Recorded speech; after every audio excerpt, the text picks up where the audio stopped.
que ele já vai estar.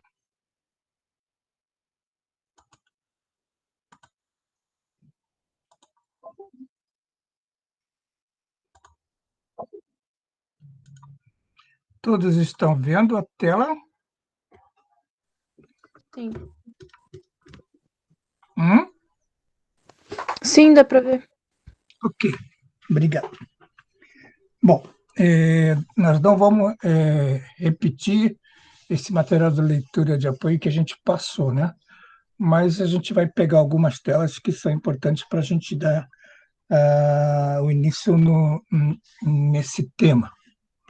Então, nós abordamos que existem vários modelos de referência para gestão de manutenção. Os modelos, normalmente, eles têm esse tripé. O tripé depende de quê? O que você quer ser, ou seja, se você é um gestor de manutenção, se você tem uma equipe de manutenção, trabalha para uma empresa pequena, grande, média, porte, tanto faz, o que teu setor pretende, né? Qual é o propósito que está por detrás da gestão de manutenção? Se não tiver um propósito, você não vai gerir nada, né? Uma outra coisa que influencia bastante e é apoio para um sistema de gestão é o ambiente em que ele está inserido, né?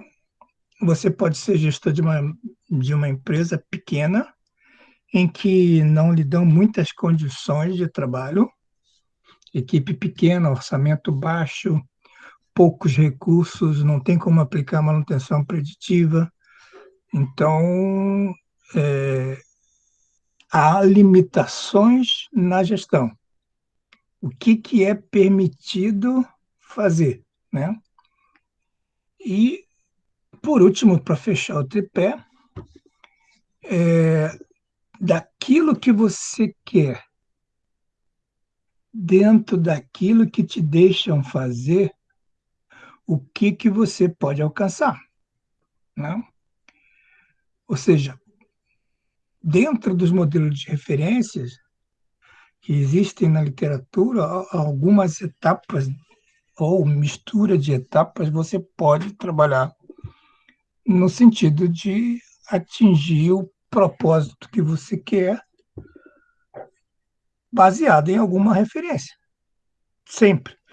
Não tem como a gente não ter uma maneira de gerenciar que já não exista ou que já não foi implantada ou que já não foi desenvolvida e que você não possa aproveitar, né? Então, os modelos de referência eles estão aí para isso.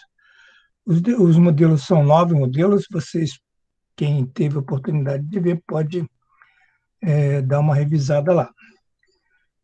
Na verdade, se a gente olhar o contexto como um todo, né,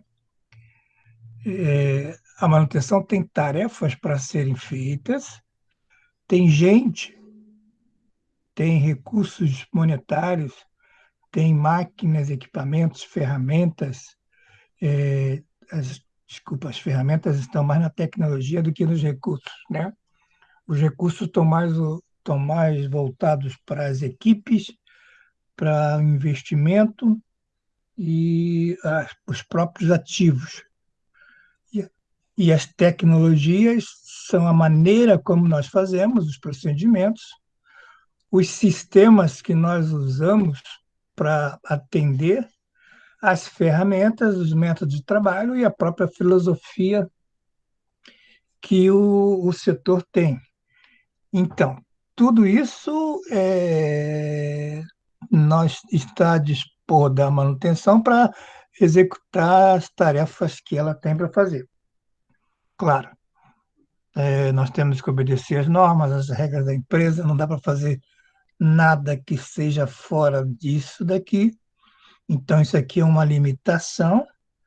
E uma outra limitação é o ambiente externo à empresa. Por que, professor, ambiente externo à empresa? Ora, temos um exemplo bem simples que é o da pandemia.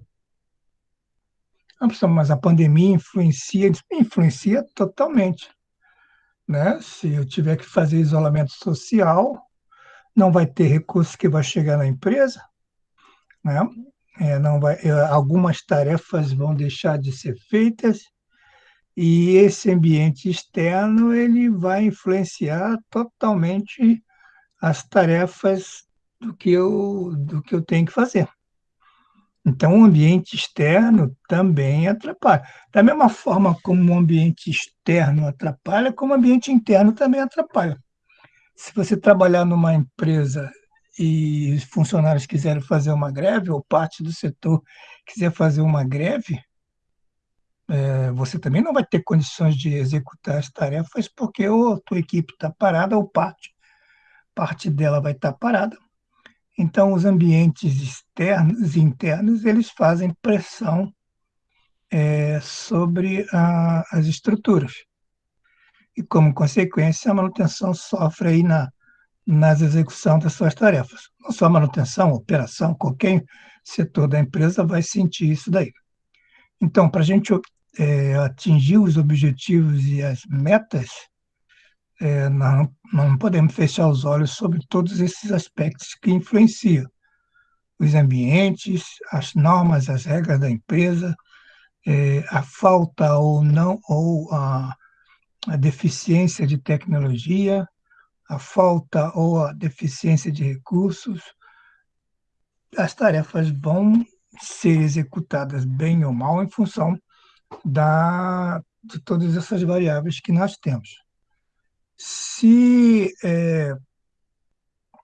nós quisermos colocar isso numa definição, que também está colocado lá, né? Modelo de gestão é a forma como as empresas fazem as tarefas, o que elas têm para fazer, utilizando os seus recursos, aplicando a tecnologia que ela tem, obedecendo às normas, à estrutura da empresa, não adianta fazer nada fora disso, de maneira que essa gestão que ela faz vai refletir a cultura, o que ela acredita, o que está acontecendo dentro da empresa, vai refletir os valores, a visão, os objetivos, e, como consequência, vai atingir a missão e o negócio que a empresa está se propondo a fazer. Então, para que isso aconteça, todos esses aspectos têm que estar bem em harmonia.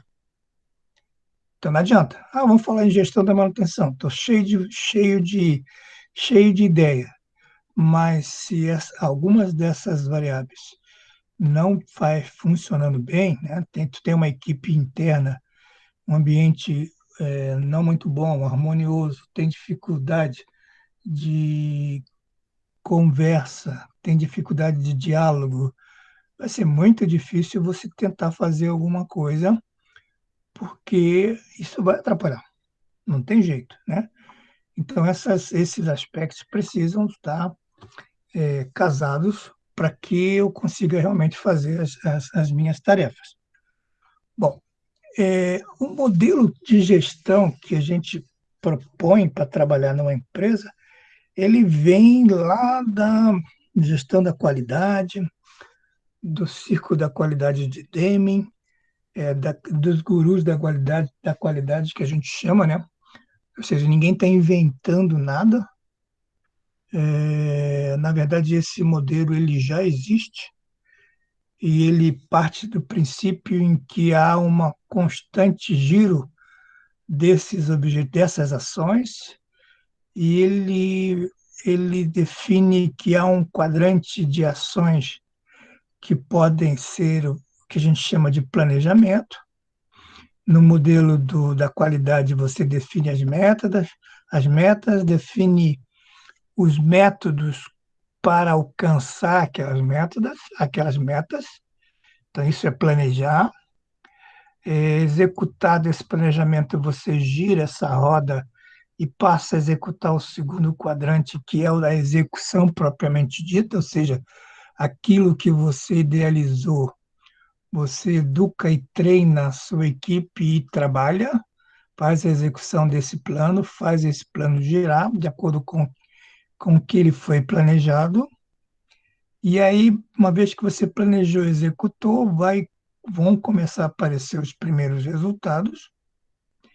e aí você vai ver esses efeitos, vai ver o que foi executado, vai medir os resultados, vai apurar custos, vai apurar tempos, se a máquina atingiu o que você queria, se houve algumas paradas, ou seja, aqui você, enquanto está fazendo, obviamente que no final você tem resultados, mas durante a execução você também controla o que está sendo executado.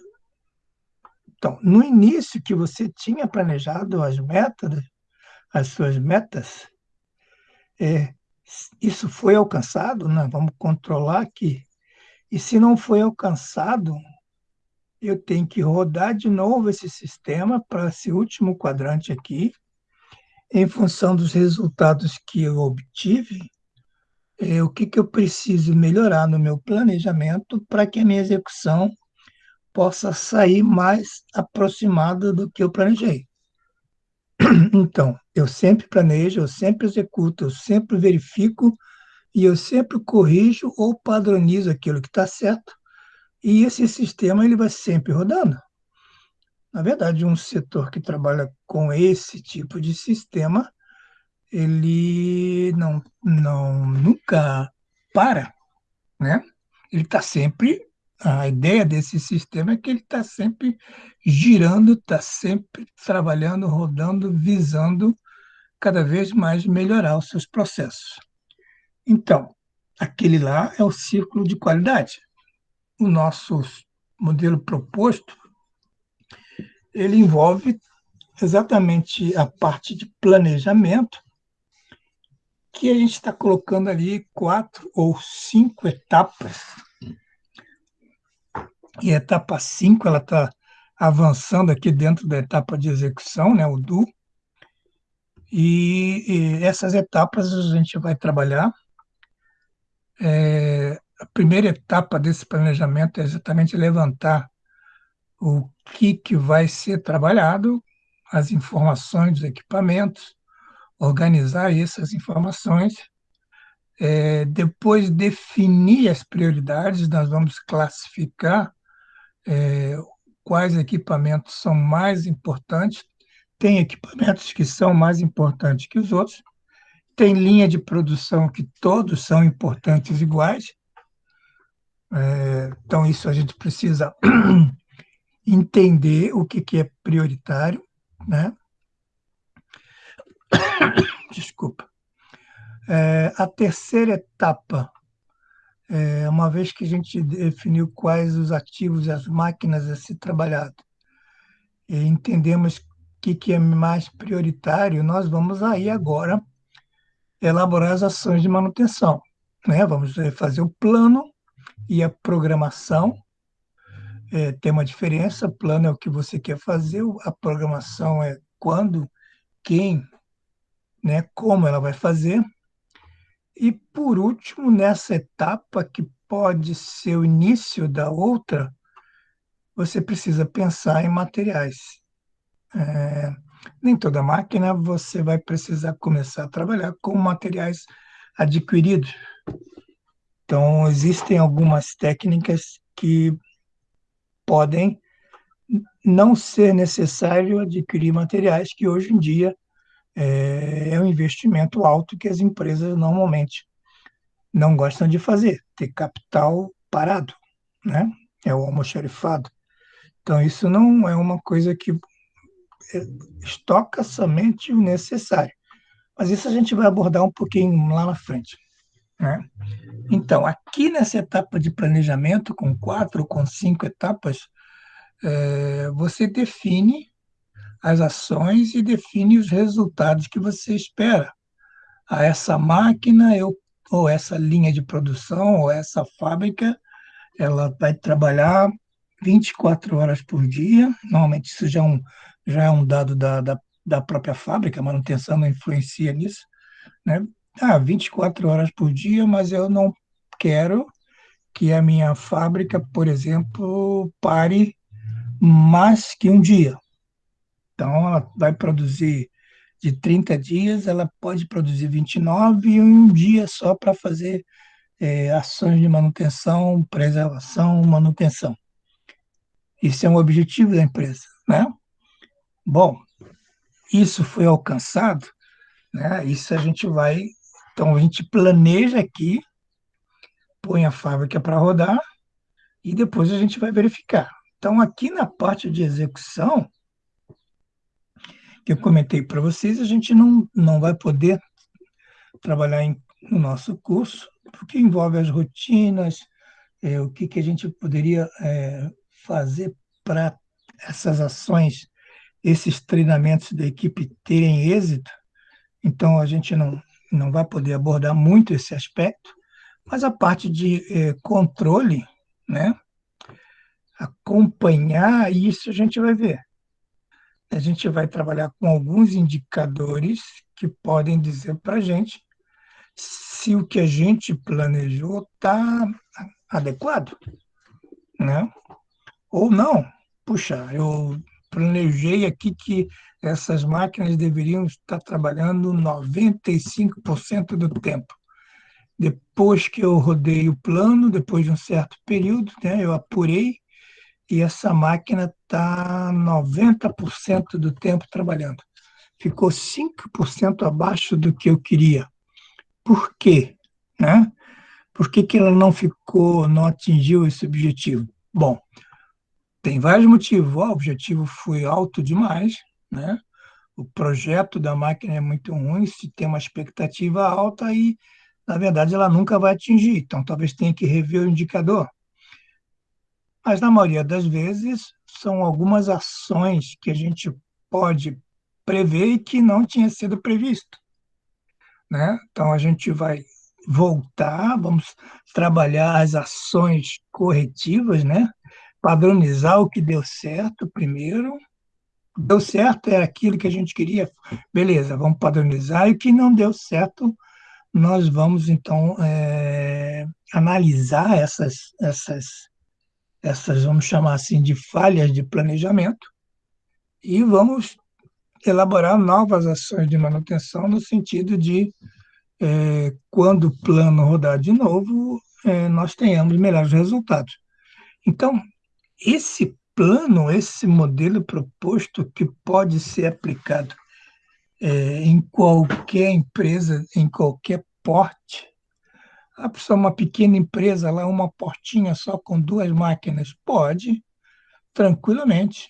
Eu posso aplicar isso aqui numa Whirlpool, ou numa Embraco, ou numa Tupi com 10.000, 15.000 máquinas? Pode, tranquilamente, né? Esse modelo proposto, o foco dele é melhorar cada vez mais. Então, eu vou começar um trabalho, não tem nada, não tenho recurso.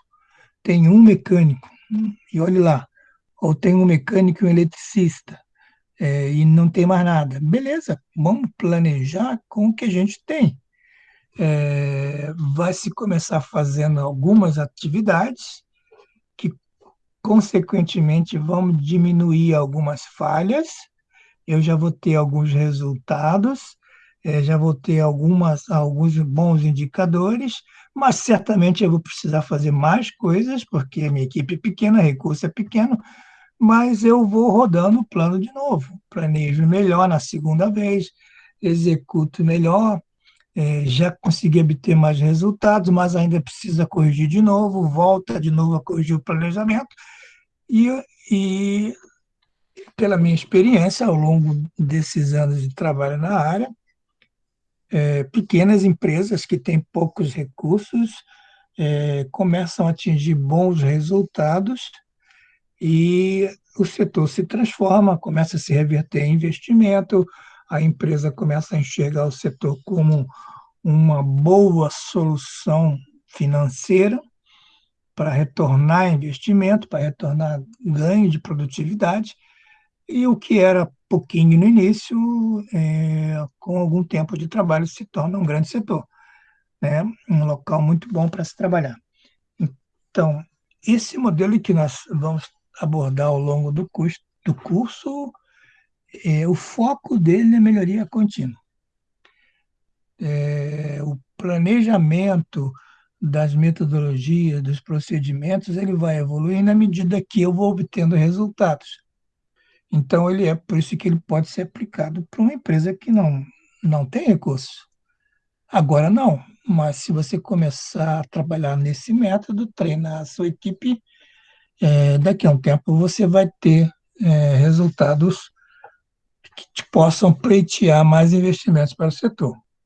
Então, esse é o modelo que nós vamos trabalhar, né? Um foco de melhoria contínua, sempre, né? O meu setor de manutenção hoje ele tem que ser melhor do que ele era 30 dias atrás. E ele vai ser melhor daqui a 30 dias do que ele é hoje. Esse é o objetivo, né? Bom, dentro desse aspecto, né, vamos observar esse aspecto de planejamento. Agora, já dentro do plano, essa etapa de planejamento, como é que vocês podem abordar numa empresa?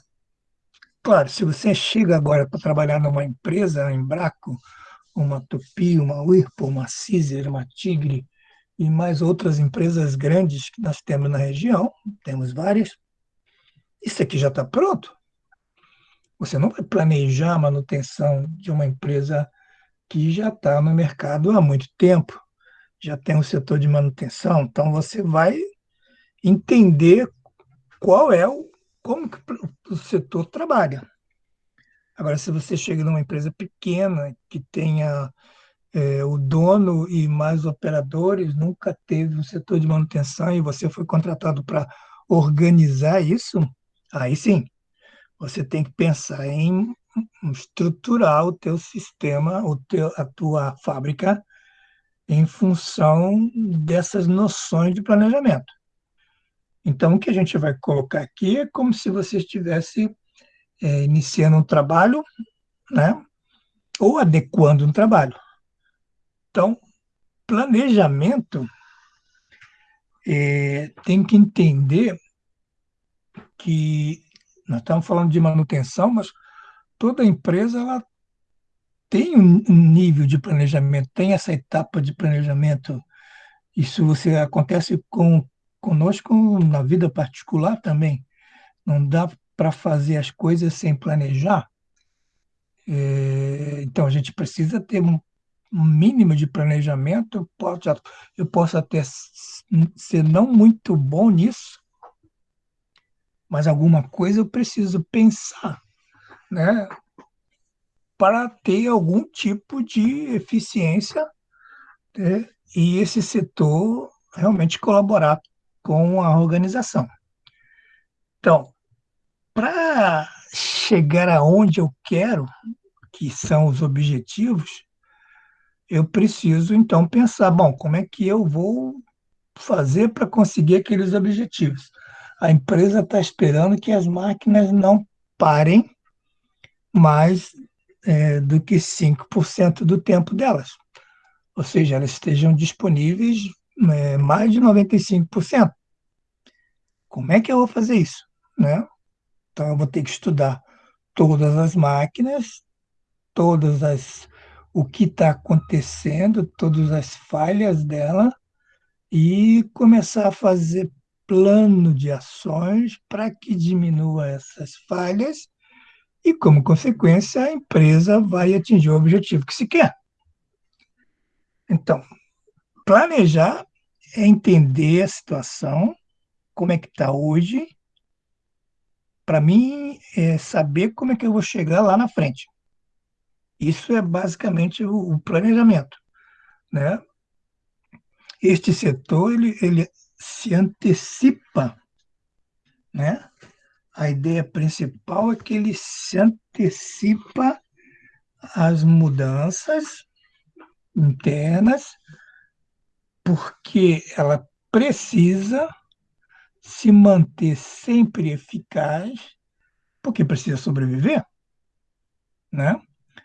Então, uma determinada empresa que fabrica um produto, o concorrente dela assumiu o mercado e ela diminuiu as vendas. Se ela quer sobreviver, ela tem que se antecipar, ou tem que se adequar, ou tem que se transformar para competir com a outra de igual para igual, e todos os setores dessa empresa precisam estar com o mesmo pensamento, alinhados. E a manutenção não é do mesmo jeito, não muda, né? Também faz parte desse contexto. Então, esse planejamento pode ser visto para algo como algo que a gente está assim policiando, escoltando, a palavra talvez possa ser essa mesma, para alcançar um objetivo desejado. Ou seja, no caso da escolta, a gente pensa logo numa peça muito grande que vai transportar pela Rio Santos, BR-101, com uma largura muito alta, muito pesada. Então, normalmente, essa peça, se vai por rodovia, ela precisa dos batedores, precisa ser escoltada para atingir o local que eu quero sem nenhum acidente. Então, o planejamento ele funciona assim. Eu vou escoltando ah, as operações para que eu consiga atingir o objetivo, que é produzir aquilo que a empresa precisa. Então, um planejamento de manutenção, como planejamento de produção, o PCP, como o PCM da manutenção, todos os setores de planejamento, eles servem como balizamento para a gente alcançar o objetivo que a gente quer, né? Bom, mas o que é o plano, professor, propriamente dito, né? Olha, o plano normalmente é um documento, ou alguns documentos, né? Necessariamente não é uma folha de papel, pode ser uma folha, pode ser um diagrama, pode ser um texto, de uma forma que nesse documento esteja registrado todas as atividades que vão ser feitas de acordo com um determinado procedimento, ou seja, uma maneira, aquela atividade, qual é a melhor maneira de fazer, em que periodicidade nós vamos fazer aquela ação, que materiais, ferramentas ou peças nós vamos precisar para fazer com que aquela máquina, aquela linha de produção, aquela fábrica mantenha as suas atividades.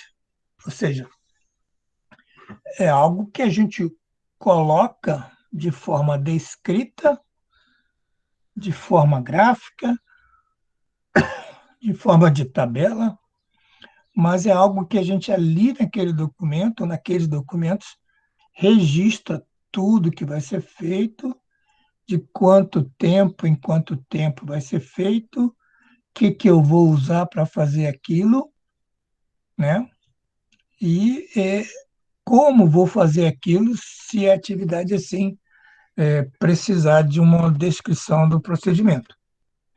Então, o planejamento ele basicamente responde às perguntas daquele famoso 5W1H ou 2H, se você envolver a questão de custo.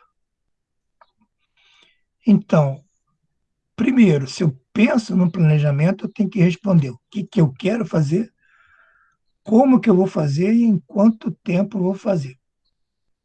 Para complementar esse planejamento, vem a etapa de programação, onde a gente tem que responder aonde vai ser feito, quem vai fazer, quando vai fazer, que materiais ele vai precisar, que ferramentas serão necessárias e quanto isso vai custar. Aí você pode perguntar, professor, mas a gente consegue planejar e programar tudo? Num primeiro momento, você pode fazer um planejamento e uma programação que talvez não atinja ou uma coisa que você esperava na verdade, deu errado alguma coisa. E acontece muito, né? Um planejamento para dar certo depende de várias tentativas e correções.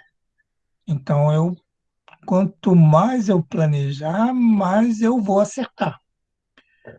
Quanto menos eu planejar, mais eu vou errar, é óbvio, né?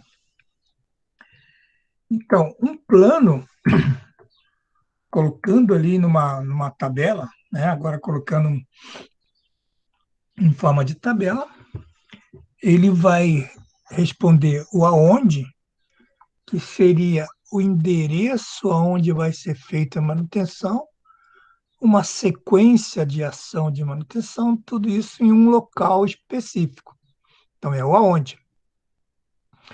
O que vai ser feito é a tarefa propriamente dita. Ah, limpar tal coisa, trocar tal coisa, lubrificar tal coisa. Isso é o que vai ser feito. Como vai ser feito?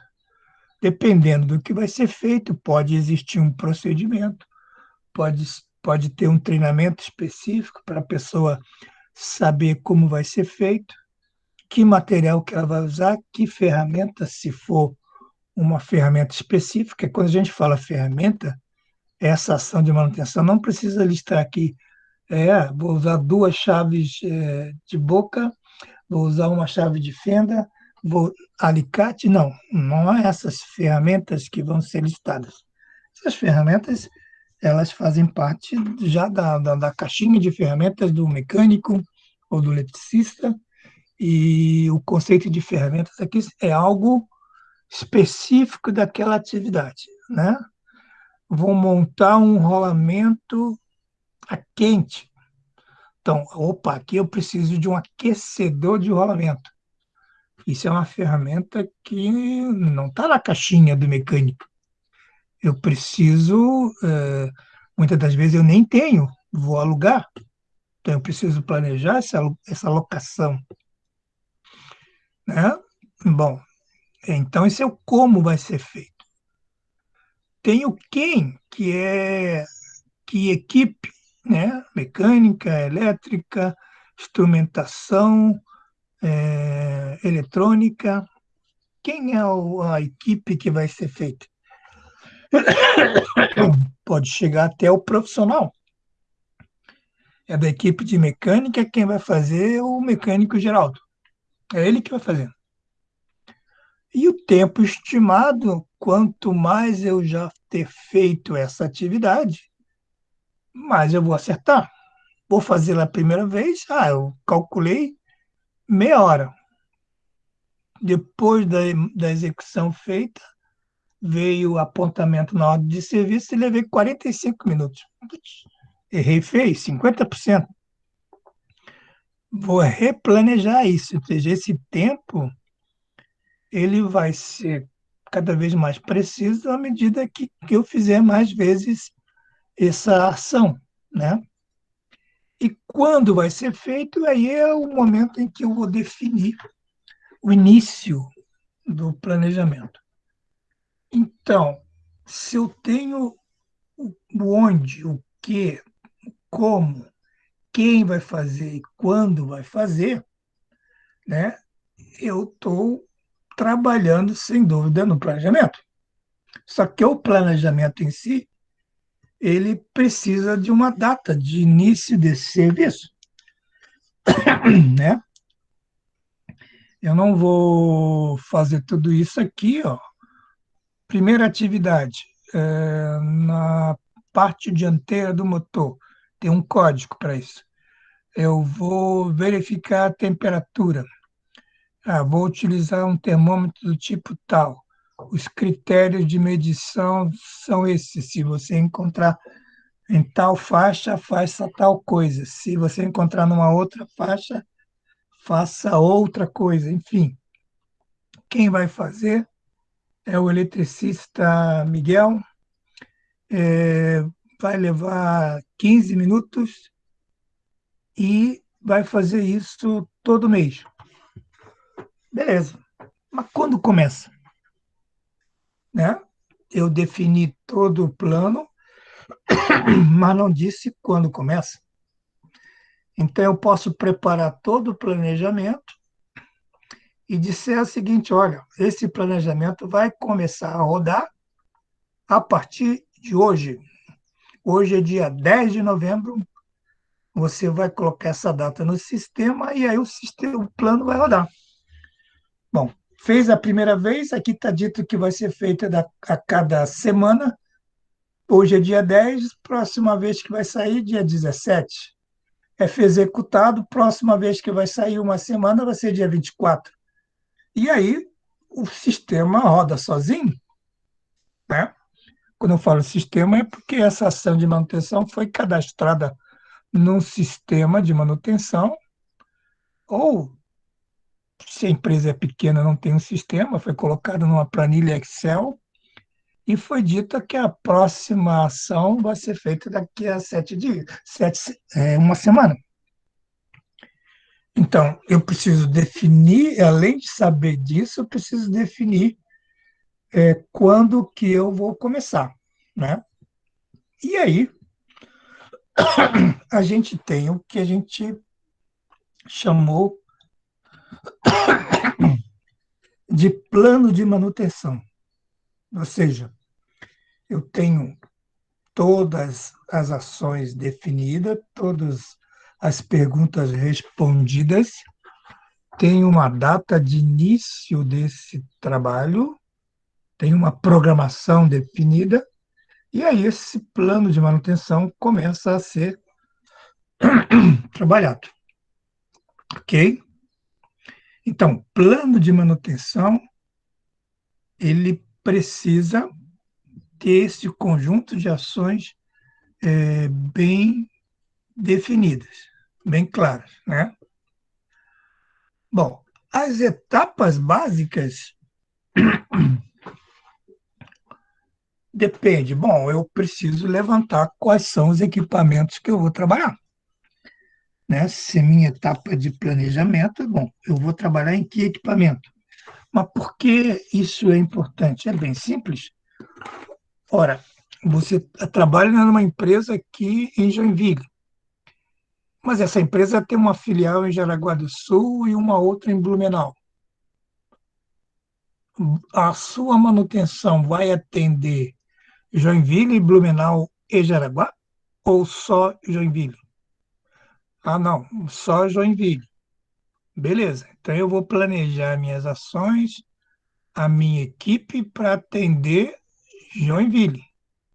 Daqui a 6 meses, vem o diretor e te diz: olha, você precisa mandar um mecânico para Blumenau. Olha, meu plano não continha isso. Precisamos negociar, renegociar. Se você não leva isso em consideração, daqui a pouco você vai estar com a mesma equipe trabalhando num projeto 3 vezes maior e você não tem os recursos necessários. Isso em termos de recursos. Agora, pensa em termos de equipamento. Né? Na fábrica de Joinville é maior, tem 1.500 equipamentos. Na fábrica de Jaraguá tem 800. Na fábrica de Blumenau tem 500. Então, na verdade, nós estamos falando agora de 2.800 equipamentos. E você fez um planejamento de 1.000. Não é, não era essa o levantamento inicial. Então, esse quantitativo precisa ser definido. Além do que, quando você levanta os equipamentos, você levanta algumas informações principais, importantes. Ah, essa máquina tem 3 motores de grande porte, motores de 50 cavalos cada um, tem um sistema hidráulico, tem um sistema eletrônico. Então, ao você levantar essas tecnologias existentes nas máquinas, você também sabe que tipo de profissional, que tipo de técnica ou de recurso você vai precisar para fazer frente ao que está dentro das máquinas. Então, se você planejou em Joinville profissionais de mecânica e de repente alguém tem que atender um circuito eletrônico em Jaraguá, você não tem profissional para isso. Então, isso você precisa levantar antes de começar. O teu primeiro passo é saber o contexto, é contextualizar o que você tem pela frente. Se você não faz isso, no meio do caminho você vai se perder. Você já não sabe mais o que está fazendo e já não sabe mais o que precisa também, né? Então, esse levantamento é importante. Retorna aqui aquele comentário que eu fiz lá no início. Nós estamos partindo do princípio de que eu quero iniciar um planejamento. Se você entra numa empresa, provavelmente isso aqui já foi feito, talvez você tenha que fazer para uma ou uma outra máquina nova que está chegando, ou uma máquina que foi revisada, mas no contexto total não precisaria dessa etapa, né? Bom, uma vez que eu fiz esse levantamento, todas as máquinas são importantes? Não, não existe isso, né? Se você pensar em termos de valor patrimonial, todas são importantes, claro. Perguntar isso para o contador, qualquer máquina é importante, é um patrimônio, né? Mas não é isso que eu estou perguntando. O que eu estou perguntando é a criticidade operacional. Para a linha de produção, para a sequência de produção, talvez a máquina A é mais importante que a máquina B. Ela não fica na linha viva, a gente chama linha viva de produção, na sequência do processo. Ela executa uma atividade intermediária. Não necessariamente a produção para se essa máquina parar. Então, eu não vou dar a mesma atenção a essa máquina do que eu tenho que dar para a máquina que para a produção. É óbvio, né? Isso o setor de planejamento precisa pensar nisso, porque senão ele vai ter que ter um monte de gente para cuidar de todas as máquinas. E ninguém vai te dar um monte de gente. Pode. Ah, normalmente os recursos de manutenção são escassos, são limitados, né? Cabe ao gestor brigar por eles, comprovar que precisa e que a empresa está perdendo investimento em função de falta de recurso. Isso é uma função do gestor também. Então, eu preciso definir essa criticidade, né? Se eu definir essa criticidade, aí agora eu posso relembrar todo aquele início que nós definimos, as principais estratégias. Ah, vou aplicar preventiva sistemática, ou não, preciso fazer preventiva programada, ou essa máquina tem muita automação, muito sensor, preciso fazer detectiva, ou eu posso já monitorar um óleo, preciso fazer preditiva nessa máquina, posso usar medição de vibração, posso alinhar essa máquina, posso. Enfim, eu vou definir agora as ações de manutenção em função da criticidade da máquina que eu defini, né? E quanto mais crítica a máquina, mais ação de manutenção você vai fazer. E até pode ser pouco, né?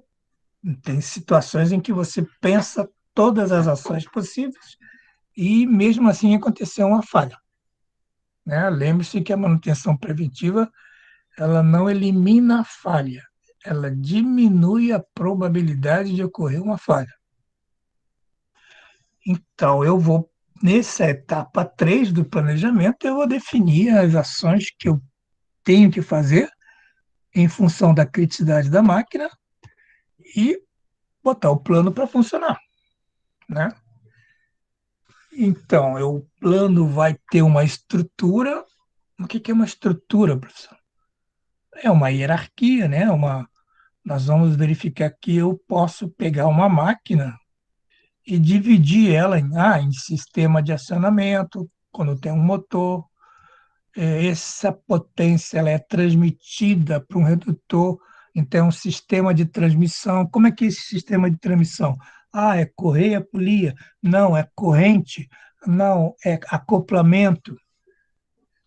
Então, eu tenho um sistema de transmissão, depois eu tenho um sistema de redução de velocidade, aí eu tenho um sistema de transmissão de carga. Eu posso definir ou estruturar a minha máquina em sistemas, em subsistemas, em conjuntos e, se for o caso, até em componentes, né?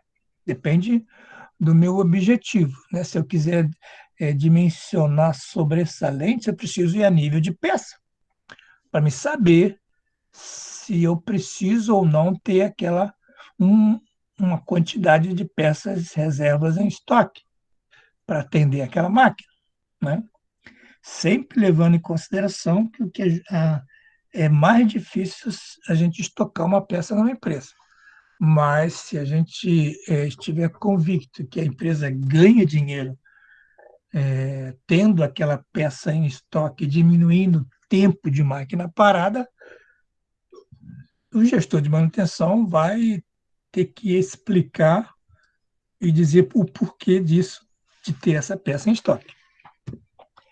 Bom, com o plano estruturado, né, todo ele desenhado, alocadas ações de manutenção nos respectivos sistemas e componentes, eu vou acompanhar o plano. Tá? Essa última etapa aqui é um acompanhamento de tudo que eu planejei, para ver se deu certo, né? Por quê? Lembra-se que a etapa de planejamento, ela, ela vai ser verificada depois se eu atingi ou não o objetivo que se esperava.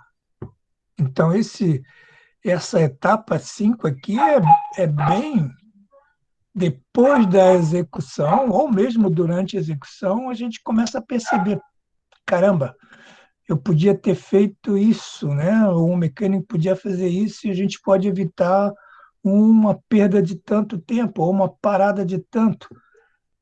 Então, isso são coisas que se descobrem nesse acompanhamento da execução desse plano para tentar melhorá-lo. Essa é a ideia principal, né, do planejamento de manutenção. Bom, então, essa etapa 1 tem um fundo musical aqui, né, mas daqui a pouco ele para. Essa etapa 1, que é o levantamento de equipamentos, nós vamos mapear todas as máquinas, vamos ver as documentações, manuais do fabricante, informações do fabricante, informações da própria manutenção que já faz as ações nessa máquina já há algum tempo, ou não, essa máquina é nova, então a gente tem que ver se ela está na garantia, o que pode ser feito na garantia, não podemos mexer na máquina se não for a própria assistência técnica. Então, tem algumas variáveis que eu preciso mapear para poder fazer um bom planejamento, planejar ações possíveis, né? Se a máquina está na garantia, eu não posso mexer nela. Só quem pode mexer é a assistência técnica, né? Também vai ser definida a criticidade. Normalmente, essa criticidade vocês vão encontrar diversas maneiras que as empresas têm para defini-la. Nós aqui vamos apresentar duas ou três, não me engano. E não vou dizer que esse é o melhor critério do mundo, não. É um critério, né? Você pode encontrar vários critérios. Pode uma empresa ter uma maneira de definir criticidade, a outra tem uma outra maneira. Então, isso tem que ser trabalhado de acordo com o critério que a sua empresa define. O tipo de manutenção, uma vez que eu saiba a criticidade, e aí eu tenho as informações do equipamento, eu posso definir, olha, aqui eu vou fazer uma manutenção preventiva, aqui eu vou fazer uma preditiva, não, aqui eu vou deixar para fazer corretiva, ou aqui eu vou acompanhar por ronda periodicamente os sintomas, é, e à medida que eu perceba alguma anormalidade, aí sim eu tomo alguma ação, enfim. Esse passo 3 eu só vou poder definir quando conhecer a criticidade da máquina e saber o que a máquina contém, quais são os sistemas da máquina, depois que a máquina está estruturada, né? Aí, uma vez que eu criei essa estrutura, eu posso já colocar ali, dentro de cada sistema, de cada conjunto, as ações que vão ser feitas. Periodicidade, quanto tempo eu vou levar para fazer essa manutenção, se essa ação de manutenção tem que ser feita com a máquina parada ou pode ser feita com a máquina em movimento, que recursos eu vou precisar de um mecânico, de um eletricista, de um instrumentista, de um eletrônico, enfim, quais as ferramentas necessárias que eu preciso, além do que eu também vou precisar de algumas peças de um almoxarifado, ou vou precisar comprar peças. E aí vou acompanhando, criando checklist, criando indicadores, tudo que aquilo, o resultado do que eu planejei, né? Então, os primeiros passos têm a ver com o inventário daquilo que você precisa trabalhar. O terceiro passo, eu preciso já escolher que tipo de ação, que tipo de estratégia eu vou fazer para cada máquina. O passo 4 é basicamente definir uma programação, né? Elaborar um cronograma, compilar os dados, e o passo 5 eu vou, através de indicadores, acompanhar esse resultado para, no final do planejamento, do controle, poder definir ou dizer, comparando, está mal, está baixo, está acima, não está bem, enfim, né? Eu preciso ter um parâmetro para saber se o que eu planejei está bem ou mal. Então, só vamos repetir aqui essa etapa que nós estamos falando, né? É essa etapa de planejamento. São essas etapas aqui, ó. Todo setor de manutenção precisa levantar esses equipamentos, definir as prioridades, para colocar as ações num papel, o que, que eu vou fazer em função dessas duas etapas anteriores, fazer a programação, colocar as informações de programação e pensar se há necessidade ou não de ter materiais, como também planejar os indicadores para acompanhar esse resultado das ações de manutenção. Então, isso é planejamento de manutenção. Até aqui tudo tranquilo, pessoal? Né? Vocês sempre ficam meio quietinhos, não perguntam muita coisa. Em sala de aula, eu olhava para a carinha de cada um e sabia quanto que vocês estavam voando. Mas aqui eu não tenho a carinha, então eu não sei o quanto que vocês estão voando, né? Mas vamos lá, né? Então, passado esses conceitos do que vem a ser o planejamento, nós vamos abordar aqui a primeira etapa, que é o levantamento de dados. Eu acho que talvez a gente consiga explorar até aqui. Mais do que isso, eu acho que não, né? São muitas informações para o mesmo dia.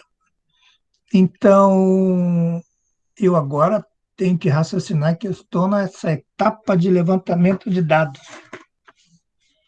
Eu vou levantar que dados eu preciso para o meu planejamento, ou seja, qual é meu universo de máquinas, qual é minha população de máquinas que eu tenho para dar conta. Eu preciso fazer um cadastro, né? Um cadastro que normalmente no sistema de manutenção já tem. Se você não tem, vai ter que fazer uma ficha, se for manual, ou no sistema Excel, se você tiver em computador. De alguma forma, você precisa lançar ali informações daqueles equipamentos, né? Dados de produção, tipo de processo, tipo de máquina, que tecnologia está envolvida, porque você precisa saber que tipo de recurso você precisa, né? Você pega uma máquina toda automática e vai colocar um mecânico para trabalhar nela, não é uma boa ideia. Por que não? Porque eu preciso de recurso que entenda de eletrônica. Então não adianta eu colocar mecânico. Ah, professor, mas eu tenho um mecânico que entende de eletrônica muito bem. Olha, se ele é um curioso, não coloque ele na máquina, né? Máquinas caras que envolvem eletrônica, que envolvem automatização, coloque profissionais que realmente trabalhem como assunto, né? Então, professor, mas é uma empresa pequenininha, não tem recurso. Então, o recurso que você tem é aquele mecânico que é curioso. Dessa maneira, você já sabe que pode vir, pode esperar, né? Então, nós vamos trabalhar de acordo com os recursos que temos, em função das, do investimento que se pode dar. Lembre-se lá no início do que eu falei lá dos modelos de gestão. O que se espera, o que se pode fazer e o que se pode alcançar com isso, né? Então, isso tudo define muito bem aonde você vai chegar, né? Bom, então, tecnologias envolvidas, tipo de instalações. Quando a gente fala instalações numa máquina, são as famosas utilidades, que a gente chama de utilidade nas empresas. Uma máquina precisa de óleo hidráulico, uma máquina precisa de sistema pneumático, uma máquina precisa de sistema elétrico, alimentação elétrica. Quais são as instalações necessárias para aquela máquina poder funcionar, né? São essas utilidades. Quais os principais conjuntos que tem naquela máquina? Tem um sistema de acionamento, é um motor. Não, tem um sistema de acionamento que é uma turbina. Tem um sistema de geramento que é um motor a diesel, né? Tem um sistema de transmissão que é por correia, ou o sistema de transmissão que é por corrente. Enfim, quais os sistemas que tem na máquina? Desses sistemas, quais os conjuntos, quais os subsistemas, né? Dentro do sistema de acionamento eu tenho um motor, mas esse motor está montado numa base, e essa base tem um sistema de regulagem para fazer com que eu possa mexer, de repente, esticar a correia, poder fazer uma boa tensionamento na correia, não deixar que a correia fique frouxa. Então, esse conjunto de acionamento, além do motor, tem a base. Então, tem duas partes envolvidas no sistema de acionamento, né? Quem vai mexer, quais são os usuários daquela máquina? Aquela máquina atende o setor de laminação, aquela máquina atende o setor de trifila, né? Ou essa máquina atende ao setor de tratamento. Dados de equipamentos, especificamente dos conjuntos, né? É um motor fabricante tal, potência de tantos 60 Hz ou 50 Hz, Normalmente no Brasil a frequência é 50, é 60, mas você às vezes recebe máquinas vindas de fora. Quando não se dá esse cuidado, vai ter que ter um sistema para mexer com a frequência, adequar a nossa realidade, catálogos, manuais, desenhos, tudo que possa ajudar a identificar o que tem nessa máquina. Dados de aquisição, e isso é importante, porque dados de aquisição, professor, é só o pedido, a ordem de compra e a autorização de fornecimento. Não, não é isso. É que no momento da aquisição você sabe o que, que foi comprado. Olha, eu comprei a máquina, comprei tal ferramenta, ainda comprei mais um ano de peças reservas. Opa, isso ajuda, né? Ou chegou desenhos construtivos. Normalmente os fornecedores não passam os desenhos, então o melhor momento de você ter os desenhos é quando tu compra, porque ele quer vender a máquina. Se tu não compra depois que ele vendeu, dificilmente ele vai te vender, né? Então, o que, que foi comprado? O setor de manutenção precisa saber o que, que foi comprado, o que, que foi negociado. E aqui vale a pena falar de um sistema de gestão de manutenção, que é a teletecnologia, que o setor de manutenção faz parte de todas as etapas da fábrica. Eu vou dizer até mais restritamente todas as etapas de fabricação de uma máquina. Então, no projeto, na compra, tem um cara de manutenção ao lado. O que, que precisa comprar? O que, que eu quero? Eu quero os esquemas elétricos, eu quero os desenhos construtivos. Ah, não, isso vai custar mais 50% do preço da máquina. Não vamos vender isso. Não. De repente, 50% a mais na compra significa muito dinheiro economizado na vida útil da máquina. Então, um cara de manutenção trabalhando em cada etapa de processo de repente, para uma empresa pode ser interessante. Então, é uma maneira, é uma referência daqueles modelos de gestão que eu falei para vocês. Esse é um dos modelos que sugere que cada etapa do processo de fabricação tenha uma pessoa de manutenção acompanhando. Projeto, fabricação, testes e assim por diante, né? Quem é o fabricante, quanto é que custou. Às vezes você precisa saber que aquele componente é reserva, ele vai precisar ser armazenado, mas tem algumas rotinas para manter ele em estoque. E aqui me vem à cabeça rapidamente um motor grande, um motor de 75 cavalos. Eu vou ter. Por que eu comprei isso reserva? Porque eu só tenho um, e se esse motor queimar, pifar, vai me parar a fábrica. Então, eu não quero correr o risco. Se tiver algum problema, eu vou lá e tenho esse motor no almoxarifado e troco. Ah, mas vai parar um pouquinho para trocar? Vai parar. Mas não vai parar muito tempo com a produção parada, né? Mas esse motor de 75 cavalos, um motor de grande porte, que hoje no mercado eu diria que deve estar aí na faixa dos seus para mais de 50 mil reais, né? Esse investimento todo, esse dinheiro todo empatado, às vezes um ano sem precisar dele, vale a pena. Pensa bem, 50 mil reais aplicado durante um ano, na poupança que seja. Não, poupança não vale nada, professor. Mas bota num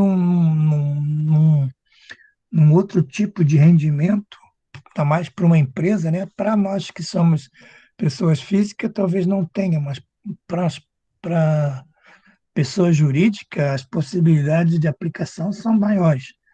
Então, dá para ganhar dinheiro. E por que que eu tenho esse motor reserva, então, professor? Porque tudo que eu gasto, ou tudo que eu ganharia, ainda não paga 1 hora parada da máquina, 2 horas da máquina parada, ou 3 horas, ou 2 dias, uma semana, até chegar um motor novo. Vai falir a fábrica, inclusive, dependendo do tamanho da fábrica. Então, esse motor precisa ser armazenado. Só que eu não preciso deixar ele lá parado, não posso deixar ele lá parado, eu vou ter que ter uma rotina, um sistema elétrico pequeno para fazer ele rodar periodicamente, para não ressecar a lubrificação, para não baixar o isolamento, né? Umidade dentro da parte elétrica do motor e, como consequência, baixa o isolamento e aí, quando eu preciso do motor, não funciona. E olha que já aconteceu comigo várias vezes de a gente pensar que tem o motor reserva e levar para a área sem testar o isolamento e na hora que a gente trocou o motor, liga, o motor abre o bico porque está com baixo isolamento. Então, algumas dessas rotinas eu preciso saber. Há mais motores de grande porte. O de pequeno não, mas o de grande porte. Sem dúvida, eu preciso de ter uma rotina de aquecimento, rotina de giro, né, para não perder o investimento. Principais sobressalentes, quais lubrificantes são usados e outras informações. Então, tudo isso aqui são informações que eu preciso para o planejamento. Pô, professor, mas é muita coisa, muita informação. Exatamente. Essas informações você precisa levantar antes de que a máquina comece a funcionar, porque depois que ela começa a funcionar, ou depois que venceu a garantia, o fabricante, ele muitas das vezes te esquece, né? E até mesmo para pedir uma informação, ele cobra. Então, o melhor momento é o início, levantamento dos dados. Então, imagine que você tem aí uma lista de equipamentos da área e você descubra, por exemplo, que dentro daquela área tem várias máquinas do mesmo tipo, por exemplo, desse tipo aqui, ó. Eu sei que na área tem uma ponte rolante que tem um endereço chamado Ponte Rolante 01 e a capacidade lá do guincho, de sistema de içamento da carga, o sistema de levantamento da carga é igualzinho à capacidade da Ponte Rolante 09, que tem numa outra área. Puxa, que legal. Por que legal? Nos dias de hoje, ainda mais quando é questão de investimento, né, a empresa às vezes não tem, se eu sei que uma máquina é igual a outra, de repente aquela máquina pode ficar parada e aquela outra não pode. Então eu posso tirar de uma máquina para outra, sem dúvida. E essa informação é fundamental quando a gente levanta dados de equipamentos. Que máquinas são iguais? Se eu tenho conjuntos iguais. Aqui nós estamos falando de máquina, eu posso ter isso em conjuntos. Motores elétricos iguais. Eu posso saber que o motor 38 tem a mesma tensão, a mesma potência, a mesma carcaça, o mesmo isolamento que o motor 75 que está na outra área. Opa, ele já é um é reserva do outro. A pessoa, mas essas duas máquinas não pode falar, você não tem reserva nenhum. Mas numa hora de decisão, sempre uma máquina pode ser mais prioritária que a outra e você, enquanto não recupera o motor, você pode lançar a mão desse recurso. Isso vai fazer, não tem a menor dúvida. Mas eu só vou poder saber que tenho essa possibilidade se eu levantar. Né? Se eu fizer um levantamento de todas as informações que tem nas máquinas, mas não é pegar nível de peça, qual é o parafuso que fixa o motor, né? Qual é a abraçada. Não estou falando isso. Eu estou falando nos grandes conjuntos. Sistema hidráulico, qual é a capacidade daquele tanque, que tipo de óleo que usa, esse motor elétrico, qual é a tensão dele, qual é a carcaça dele, somente a carcaça, porque a furação é igual para ser montada, né? Aqui tem um exemplo de um levantamento que eu considero incompleto, né? Mandei um estagiário que não foi do IFSC, com certeza, né? E ele foi lá num galpão, um galpão vazio, né? Ele chegou lá, mas aqui não tem nada. Não, tem uma ponte rolante de 50 toneladas da Vilares e tem 30 ventiladores axiais de parede lá para fazer exaustão no galpão. A máquina estava, o galpão está vazio, não tem mais nada. Falei, ó, só tem isso nesse aqui. Esse tipo de levantamento é superficial, né? Esse levantamento já feito pelo estagiário que estudou no IFSC, né? Ele já é diferente. Ah, essa ponte da Vilares tem um motor de translação da ponte que faz o movimento de deslocamento da ponte, tem essa potência, tem essa rotação, tirou os dados da plaqueta do motor. E o fabricante é WEG, tem um. Opa, legal. Já o carrinho que transporta a carga tem um motor de 50 cavalos com esses dados. E o motor que levanta a carga tem 100. Essa informação aqui é muito melhor do que a primeira, né? Eu tenho mais informações do que essa aqui, né? Aqui eu sei que tem uma ponte, mas aqui eu sei que tem uma ponte com esses três motores principais e ainda sei que o ventilador axial é um motor de 3.370 RPM. Então, ele não é igual ao motor de quatro polos. Esse é um motor de dois polos, né?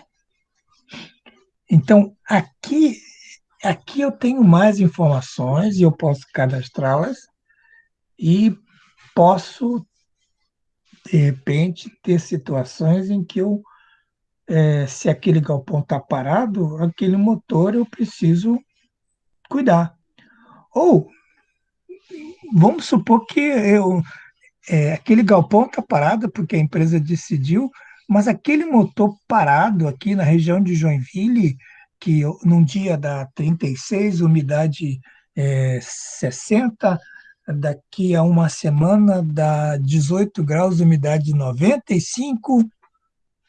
Gente, esse motor parado, ele vai embora, perde isolamento, oxida, e quando eu precisar daquele motor, eu não tenho, né? Aí em Joinville nós temos essa situação. Então, a máquina, o galpão está parado, mas eu tenho que fazer manutenção, senão eu perco. Vou perder investimento, né? Uma outra maneira, por exemplo, quando eu tenho aqui um processo de fabricação de vidro. Tem o forno, tem a moldagem, tem o resfriamento, e aí vai para a aplicação, né? Então, a matéria-prima é recebida, passa por cada um desses processos. Cada um desses processos é uma linha de fabricação da empresa que eu posso codificar. Um exemplo, para não ficar sem uma visualização, muito utilizado, por exemplo, uma ficha de acompanhamento de um motor. Então, uma plaqueta de um motor, né? Aqui vocês têm informações, ele é trifásico, a carcaça dele, aqui a frequência, a categoria, a potência dele em CV e HP, rotação de trabalho, isolamento dele, né? O isolamento elétrico, aqui é a questão de proteção dele, as diversas tensões de acordo com as fiações que você coloca na caixa de ligação, os rolamentos que são usados nesse motor dianteiro e traseiro, e mais o tipo da graxa que é utilizado, né? Qual é o rendimento dele? Chama rendimento? Sim, sim. Você alimenta energia elétrica, sai energia mecânica na ponta. Essa é a transformação que existe aqui. Transformar energia elétrica em energia mecânica. Entra aqui 75 quilowatts, sai 92,5 disso. Não sai 75. Ah, por que não sai 75? Ah, porque tem perda mecânica, tem perda por aquecimento, né? Esse é uma máquina térmica, esquenta. Então vai perder, o calor vai comer um pouco dessa potência. Então, todo motor tem um rendimento. Aliás, qualquer equipamento tem rendimento. Você compra uma geladeira, tem rendimento. Compra um carro, tem rendimento. Um motor não é diferente, também tem rendimento.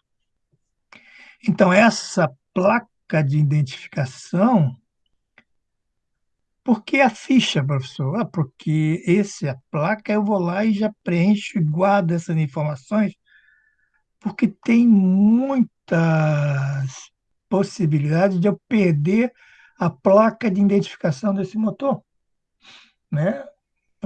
O pessoal da produção lava, né? Aí, como consequência, corrói a informação, ou tem alguém que vem com a chave de fenda, tira a placa do motor, tirou a placa do motor para fazer algum tipo de levantamento, nunca mais ninguém sabe que tipo de motor é aquele. Então, se você identifica por um código e as informações estão numa ficha, a vida inteira você tem aquela informação, né? Pessoal, mas o pessoal leva a plaqueta? Sim, acontece, né? Dados dos equipamentos. Exemplo de um pessoa, né? Onde eu tenho aqui umas informações que eu tiro da placa. Essa é uma placa, inclusive, né? Nem todas as placas de fornecedor vão ser igual a essa. Essa aqui é uma raridade, e eu diria, mas vale a pena olhar. Você tem fornecedor, armazenagem, tem que ser ligado para aquecimento, quais são os manuais, quais são os desenhos, dimensões, o peso dela, onde foi fabricado, aonde vai ser usado, que sistema operacional, quanto custou, quando começou a trabalhar, qual é a capacidade, o modelo do motor, qual é a frequência de rotação, potência, né, tensão que vai trabalhar, número de polos do motor. Ou seja, eu tenho aqui umas informações diversas, tanto da parte técnica, como da parte operacional, como a parte construtiva de aquisição. Então, essas informações, elas seria ideal que todas as placas de identificação fossem assim, mas não é, né? Não tenhamos essa esperança porque não tem. E uma outra coisa que é importante quando a gente vai levantar nas máquinas são as utilidades. Quais são os insumos, normalmente, também é uma outra expressão, né, que as máquinas consomem. Ora, normalmente são a água, energia elétrica, gás, gás ou ar comprimido está aí dentro, os óleos, quer seja combustível, lubrificante ou refrigerante. E muitas dessas máquinas jogam sujeira, que a gente está chamando de efluentes, ou rejeitos, né? Esses influentes, né, eu não posso jogar no rio, não posso jogar no esgoto, eu tenho que recolher isso e tratar, né? Então, todo esse aspecto eu preciso pensar. Esses insumos são fundamentais, então eu coloquei aqui um exemplo bem prático que vocês conhecem, que é o laboratório de fabricação, né? O nosso laboratório de fabricação. Então, eu tenho energia elétrica, eu tenho água, eu tenho ar comprimido, eu tenho necessidade de lubrificantes, tenho óleo de refrigerante, tenho matérias-primas e tenho os serviços que nós vamos executar. Tudo isso entra no laboratório de fabricação. O que sai dentro de cada máquina específica, serviço de fresa é um, serviço de torno é um, serviço da retífica é outra, serviço da fresadora é outra, CNC, do torno, enfim.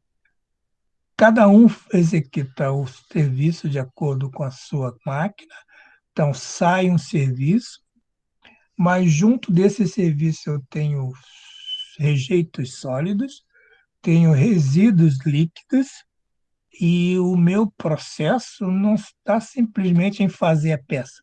Eu tenho que cuidar disso, né? E cuidar desse fluxo aqui, ó. Energia elétrica chega nas máquinas, ar comprimido, óleo refrigerante. Tudo isso são informações que chegam nas máquinas e eu preciso saber como é que chega essa energia elétrica, né? Então, tem painéis, painéis de comando lá no setor. Como é que vem essa água? É uma bomba d'água que vai para lá?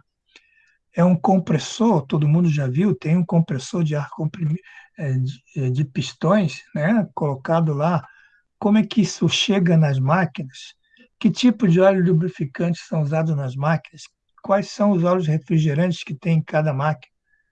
Né? Matéria-primas tem mais a ver com as produções, né? Não é uma questão de manutenção isso, né? Mas quem trabalha no setor precisa cuidar desse estoque, né? Então, se eu pensar, assim, para finalizar essa questão de levantamento de dados, numa máquina, normalmente, nós estamos falando na área de mecânica, tem um nível de mecânico que a gente chama, eu não gosto de usar muito essa expressão, mas é uma mecânica mais grosseira e outra uma mecânica mais fina. Vocês vão escutar em alguns locais essa expressão, mecânica do tipo mais grosseira e mecânica de tipo mais refinada. Por que isso? Porque o camarada que tem esse nível de cuidado, esse nível de treinamento, esse nível de experiência, muitas das vezes não trabalha nesse nível aqui. Você pode ter um profissional que trabalha aqui e aqui, nas duas, né? Tenha conhecimento nas duas tipos de mecânica. Mas pegar um cara que faz corte de chapa por maçarico, que é uma certa sensibilidade, é uma certa tolerância, é um certo nível de qualidade, grosseira, tolerância, quali, desculpa, qualidade 11, né? Nós estamos falando aí de qualidade 11, H11, é, são tolerâncias em milímetros. Né? Um corte de uma chapa, qual é a tolerância? É 130 mais ou menos 2 milímetros. Muito grosseiro, né? Em compensação, nós, quando lidamos com hidráulica, as folgas são em micros, a milésima parte de um milímetro, né? O nivelamento, o alinhamento também são em microns. Então, esse nível de profissional é diferente desse nível de profissional. A mesma coisa é a elétrica, né? A elétrica normalmente é baixa tensão, não é a nossa área aqui, né? Nós não vamos falar de elétrica. Mas, para ilustrar, baixa tensão, se não estou enganado, até 1.000 volts, né? Acima de 1.000 volts, nós já estamos falando em média tensão, e acima de, sei lá, 13 mil, ou não sei dizer, estamos falando em alta tensão, estamos falando de subestação em alta tensão, né? Então, o cara que trabalha em alta tensão, o eletricista, não é o mesmo que trabalha em baixa tensão, é o cara que mexe em painel elétrico, que mexe em iluminação, não é o mesmo profissional, né? Mesma coisa a eletrônica ela pode ser analógica, mais antiga, ou mais moderna, nível digital, ou a eletrônica hoje que tem todos os equipamentos que são eletrônica embarcada. Professor, mas o que é isso que o senhor está falando? Olha, a digital é fácil. Definição de mecânica para eletrônica digital. Eu olho, tem lá um reloginho, tem os números. Opa, tem uma eletrônica digital ali, né? Eu olho, tem um instrumento, tem um ponteirinho variando, né? Esse aqui é uma eletrônica analógica, né? Por quê? Ela tem uma faixa, os valores podem variar dentro de uma faixa. A digital é precisa. O valor está lá, é 228,2. Como é que eu vou medir 228,2 nessa segunda escala aqui analógica? Que não tem como, às vezes nem um ponteirinho passa. Então, eu vou dizer, olha, está em 200, provavelmente 230 ou 240. Não, aqui é mais preciso, uma eletrônica 228,2, né? É igual os odômetros dos carros hoje. Antigamente, eu estava com 60 quilômetros por hora. Agora os painéis indicam que está com 60,4, 61, 62. É muito mais preciso do que essa, né? E a embarcada é aquela que tem uma eletrônica própria. Eu dependo de um sistema que foi desenvolvido para aquela máquina, né? Para aquele tipo de máquina. Na nossa fábrica, no nosso laboratório de fabricação, vocês têm lá que são os comandos numéricos. Os comandos numéricos daquela máquina CNC, o sistema foi desenvolvido para aquela máquina. Se você pegar aquele sistema que está colocando em outra máquina, não funciona. Só funciona naquela. É uma eletrônica embarcada. A mesma coisa é o carro. Pega a eletrônica de um carro da Fiat, que faz o controle de todas as informações daquele carro. Eu vou colocar no Jeep Compass. Não, não serve. A eletrônica é dela, embarcada naquela construção. Esse conceito veio da engenharia naval, né? Que tem uma eletrônica totalmente embarcada nesse aspecto. Por que isso? Por que a gente menciona nessas tecnologias? Porque isso, quando eu levanto nas máquinas, eu já defino mais ou menos que tipo de profissional eu vou precisar, que tipo de recurso, né? Eu olho a máquina, putz, essa máquina aqui tem hidráulica, então não é qualquer mecânico que eu vou precisar, que eu vou ter. Aqui precisa alinhamento, nivelamento. Aqui eu tenho que ter um cara mais refinado. Essa é uma máquina grosseira, só vai ter caldeiraria, só vai ter manutenção pesa. Não, aqui eu posso ter um mecânico geral. Aqui eu preciso só de eletricista, aqui eu preciso de um eletrônico, né? Muitas das vezes, hoje em dia, já precisa de alguém que entenda de programação, de computação também, né? Se os sistemas forem automatizados, vai precisar entender de lógica. Então, a ideia de eu olhar para uma máquina e tentar entender, eu como gestor, né? Entender as tecnologias que estão na máquina, e isso serve de informação para mim inicial para definir que tipo de recurso que eu vou precisar para fazer um bom planejamento de manutenção, ok? Então, assim, pessoal, a gente voltando aqui um pouquinho,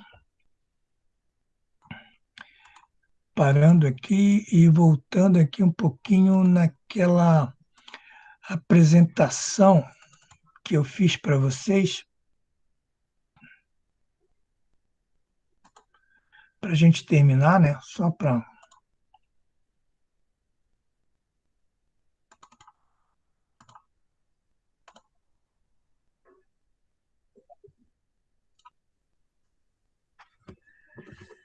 Ou seja, aqueles conceitos iniciais, que é a manutenção, a visão, a importância estratégica dela, e mesmo a própria evolução histórica nos levou a concluir quais são as estratégias que a gente pode utilizar. Estudamos especificamente a preditiva, usamos os modelos de referência e chegamos no nosso plano, nosso modelo proposto. E estamos trabalhando na etapa de planejamento, cujo primeiro momento que a gente quer destacar é esse cuidado dos dados que a gente precisa levantar para fazer um bom planejamento, né? A gente precisa agora reler esse material, pensar bem no que a gente colocou, porque a gente vai seguir na próxima aula, já seguindo esse aspecto de planejamento, e nessa aula não teremos uma atividade específica, mas na próxima aí já teremos algo bem específico voltado para o planejamento. Ok? Dúvida, pessoal? Alguma colocação? Embora vocês falam bem pouquinho,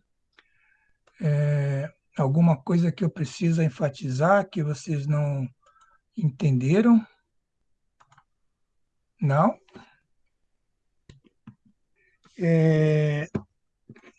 Vocês entregaram a atividade 4 ontem, que era de medição do valor global, né? Algumas dificuldades para trabalhar com tabelas, eu acho normal isso, mas a gente tem que trabalhar, né? Sor, eu tive a dificuldade com o redutor, porque no exemplo que o senhor deu semana passada, o senhor tinha visto que o exemplo que o senhor tinha passado não era com redutor. Sim. E que isso seria mudar no material, mas o que eu abri no material ainda não tinha o redutor, então eu simplesmente não sabia como fazer com o redutor ali. Olha só, a norma, gente, deixa eu ver se eu uso aqui, ó.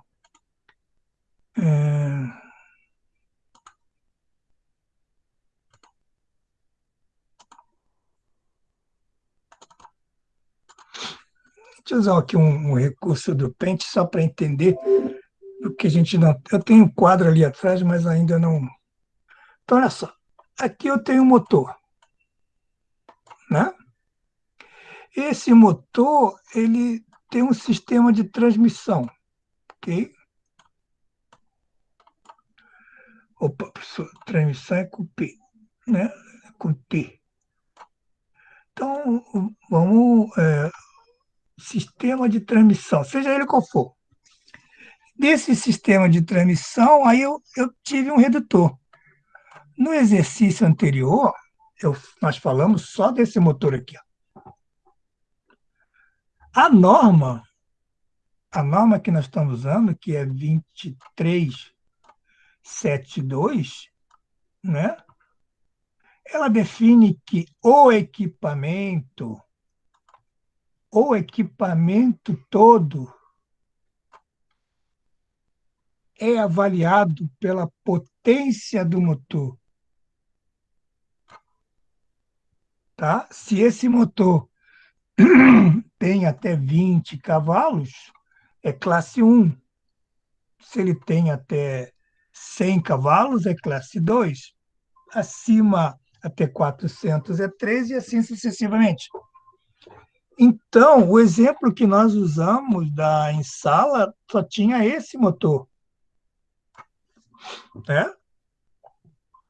Mas eu posso pendurar aqui um sistema de acionamento e transmissão, posso pendurar um redutor, posso colocar aqui na saída dele uma correia transportadora. Observa que, à medida que eu vou colocando equipamentos, montando equipamentos, o meu sistema vai ficando mais complexo, mas a potência dele vem daqui. E é aqui que eu vou classificar o meu equipamento.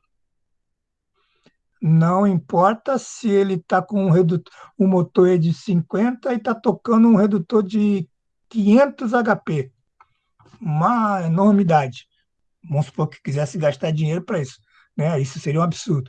Mas vamos supor que fosse, né? Quero gastar dinheiro.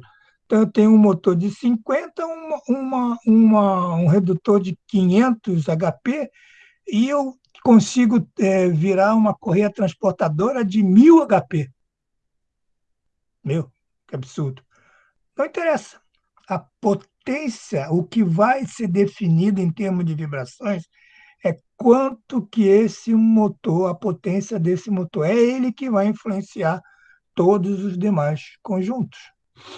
E esse aspecto eu acho que não ficou muito claro para vocês quando eu apresentei, tá? Eu não sei se ficou claro agora. Agora ficou, senhor. Ok, então tá bom. Mais alguma outra dúvida, pessoal?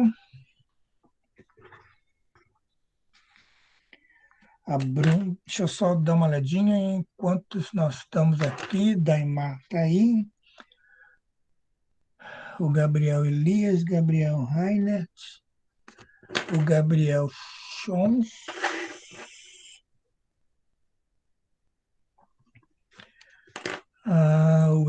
A Helena está aí.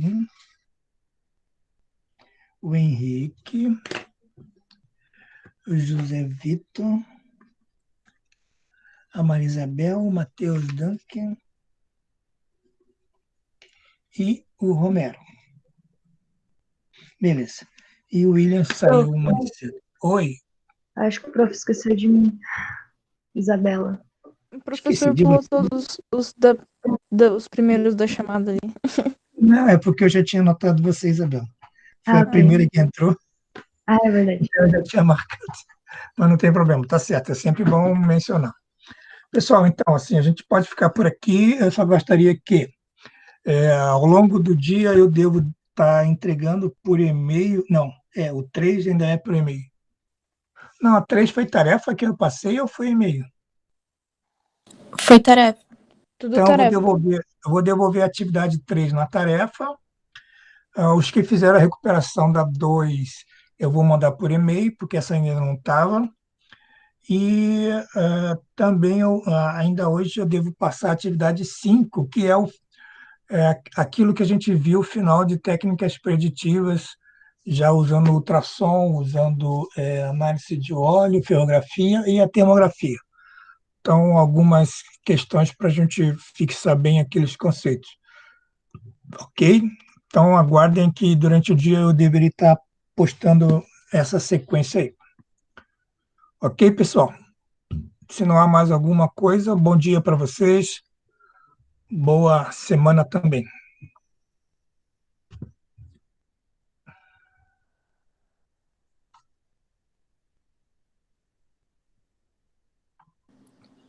Tchau, senhor. Boa semana. Tchau, boa semana.